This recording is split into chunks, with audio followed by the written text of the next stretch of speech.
دجال کے بارے میں بہت سارے حدیث ہیں، لیکن ایک حدیث میں ہمیں دجال کی ایگزیکٹ لوکیشن کے بارے میں بہت سارے ہنٹس دیے گئے ہیں، اور یہ حدیث ہم سب نے بار بار سنی ہوئی ہے کہ ایک دن بھری محفل میں رسول اللہ صلی اللہ علیہ وسلم کے پاس ایک عیسائی آیا اور اس نے اسلام قبول کر کے اپنا واقعہ سنایا کہ میں اور کچھ لوگ عرب سے مشرق کی طرف روانہ ہوئے، ہم ابھی راستے میں ہی تھے کہ اچانک سمندر کا موسم بدل گیا اور ہماری کشتی اپنے راستے سے بھٹک گئی۔ ایک مہینہ ادھر ادھر بھٹکنے کے بعد سمندر نے آخر کار ہماری کشتی کو ایک جزیرے کے پاس لا کھڑا کیا۔ بڑی کشتی ڈاک کر کے ہم چھوٹی کشتیوں کے ذریعے اس جزیرے پہ پہنچے، اور وہاں ہماری ملاقات ایک عجیب قسم کے مخلوق سے ہوئی جو بالکل کالا اور جسم پر بہت زیادہ بال تھے اس کے، اور اس نے اپنا نام جساسا بتایا۔ ہم نے اس سے پوچھا تم کیا چیز ہو، کیا مخلوق ہو؟ اس نے بولا مجھے چھوڑو، وہ ادھر ایک مندر ہے، ادھر جاؤ، وہاں ایک شخص تمہارا بہت شدت سے انتظار کر رہا ہے۔ اندر ہم نے ایک شخص کو زنجیر میں بندھا ہوا دیکھا اور اس نے ہم سے 3 سوال پوچھے کہ مجھے بیسان کے درختوں کے بارے میں بتاؤ، کیا اس میں کوئی فروٹ پھل وغیرہ ہیں؟ ہم نے کہا بالکل، وہاں بہت فروٹس پھل وغیرہ ہے۔ اس نے کہا بہت جلد وہاں کچھ بھی نہیں ہوگا۔ پھر اس نے پوچھا مجھے لیک آف تبریہ کے بارے میں بتاؤ، کیا اس میں پانی ہے یا نہیں ہے؟ ہم نے کہا وہاں بہت پانی پڑا ہوا۔ اس نے کہا بہت جلد یہ بھی خشک ہو جائے گا۔ اور پھر اس نے کہا مجھے اس امی پیغمبر کے بارے میں بتاؤ، کیا کیا ہے اس نے ابھی تک؟ ہم نے بتایا کہ وہ مکہ سے نکل کر مدینہ میں آباد ہو چکا ہے۔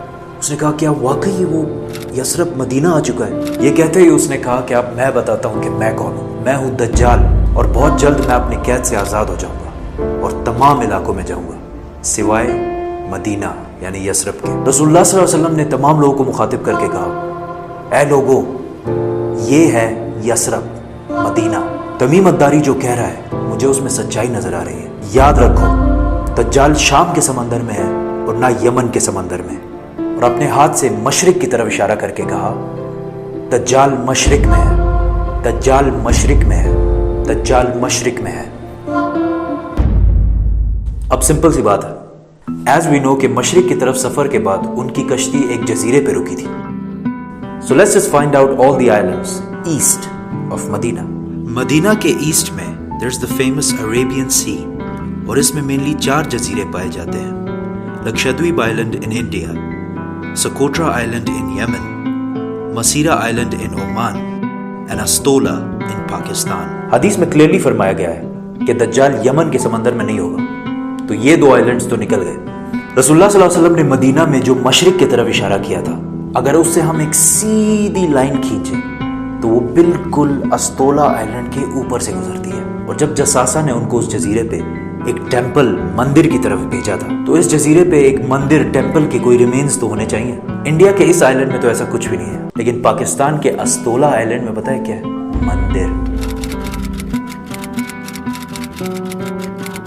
لیکن یہ تو 1450 سال پرانی کہانی ہے، مندر تو ابھی 40-50 سال پہلے بنا ہوگا۔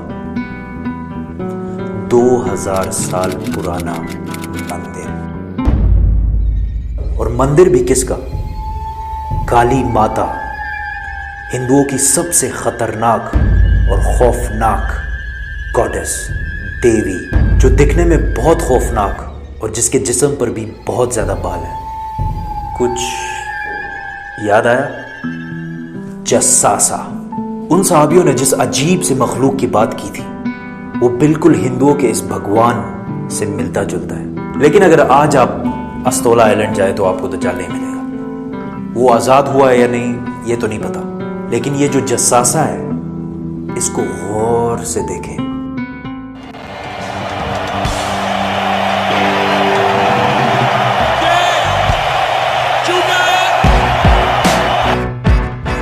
نائنٹین 1970 کے امریکن میوزک انڈسٹری کے سب سے بڑے بینڈز میں سے ایک بینڈ رولنگ سٹونز ہے۔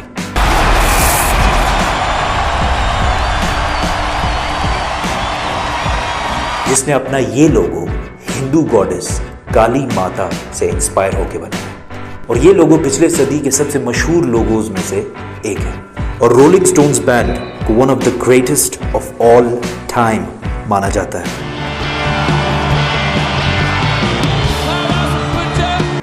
ون وے اور دی ادر، دجال کے جزیرے والے جساسا کا پوری دنیا کے میوزک انڈسٹری اور فلم انڈسٹری کو شیپ کرنے میں بہت بڑا ہاتھ ہے۔ کوئنسیڈنس؟ اور maybe not.